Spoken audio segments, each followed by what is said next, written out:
This is model of a scalp showing the 5 layers.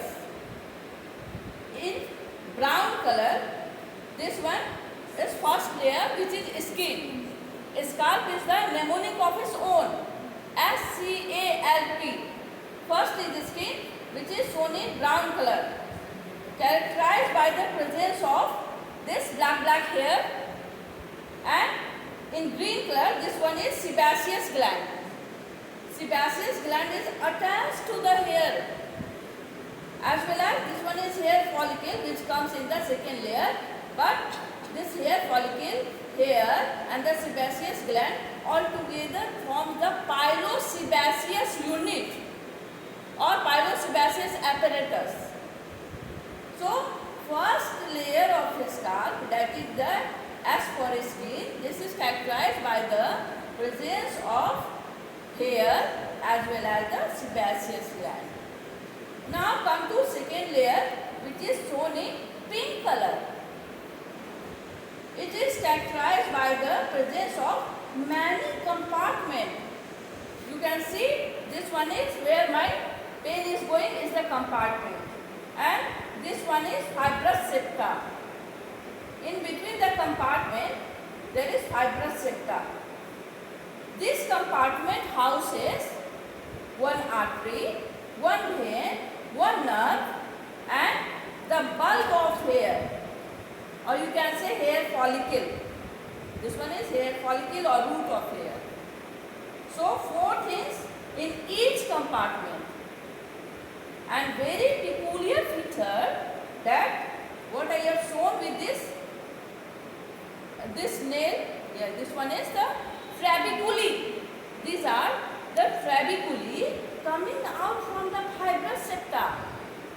These trabeculae all around. I have shown only one, but it is coming from all around and intermingle with the layers of blood vessel, that is the artery and vein, with the tunica externa. The layers of blood vessel is tunica externa, media and intima. Tunica externa, it is intermingled. The reason why the injury of scalp bleed profusely, है ना, ये fibrous septa उससे घुस गया है तो constrict नहीं होने देता है. शरीर में कहीं भी चोट लगेगा तो ब्लड वेसल कॉन्स्ट्रिक्ट करता है, लेकिन स्काल्प में जब चोट लगता है तो ब्लड वेसल कॉन्स्ट्रिक्ट नहीं कर पाता है, क्योंकि ट्रैबेकुली जो यहाँ से निकल रहा है उसको पेटेंट किए, लुमेन को पेटेंट किए हुए है, उसको सिकुड़ने नहीं दे रहा है. तो इसलिए हम लोग को स्काल्प इंजुरी में ब्लीडिंग को ऊपर से प्रेस करना होता है, हैंड से प्रेशर डालना होता है. ठीक है, तो ये इसका कैरेक्टरिस्टिक फीचर हो गया. अब यहाँ पे हम लोग देख रहे हैं this one is when.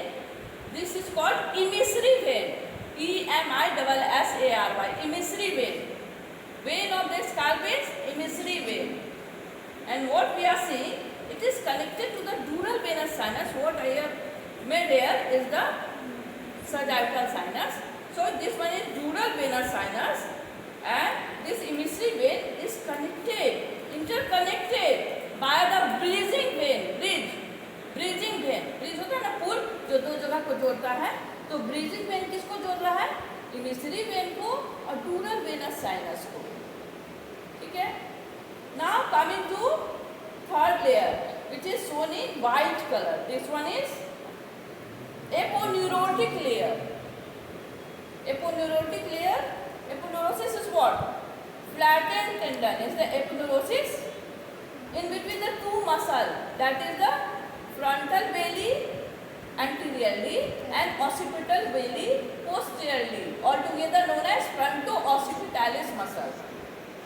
And aponeurotic is also known as galea aponeurotica.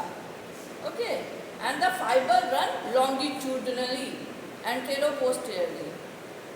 Now coming to in yellow color, this one is loose areolar tissue.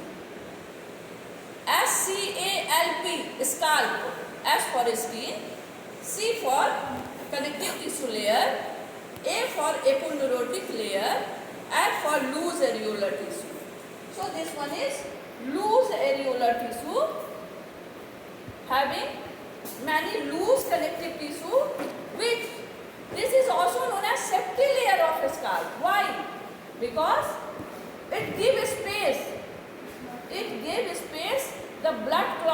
accommodate there. यहाँ पे रहने के लिए जगह दे देता है. अगर ब्लीडिंग यहाँ से ये जो जा रहा है, यहाँ पे इंजरी हो गया, यहाँ पे ब्लड निकलने लगा, तो ये लूज एरियोलर टिश्यू में आराम से रह सकता है, क्योंकि इसके पास बहुत जगह है, लूजली पैक्ड होता है, तो ब्रेन के ऊपर प्रेशर नहीं पड़ता है. तो this one is called safety layer as well as the dangerous layer of scalp. Always ask in the viva exam, which layer of the scalp is known as dangerous layer? Then you have to tell it is the fourth layer or loose areolar tissue layer. Why? Because if this blood clot which houses within, if it gets infected, the infection will travel via the, this one is bridging vein, this infection will travel via the bridging vein to the dural venous sinus, will lead to dural venous sinus thrombosis, which is a grave condition, grave clinical condition. Okay, so that's why it is known as dangerous layer of scalp. Now lastly, this one in orange color, this one is pericranium scalp, P for pericranium, and the peculiarity of which that this pericranium layer is loosely attached with the bone but firmly attached with the suture line. The reason why, if the blood collection below the epineuritic layer, it will take the shape of a bone, and that is known as cephalhematoma. But if the blood collection is above the pericranium, it will spread all around and take the shape of a cap, and that is known as caput succedaneum. Okay. So this is what we are seeing in this model. Thank you.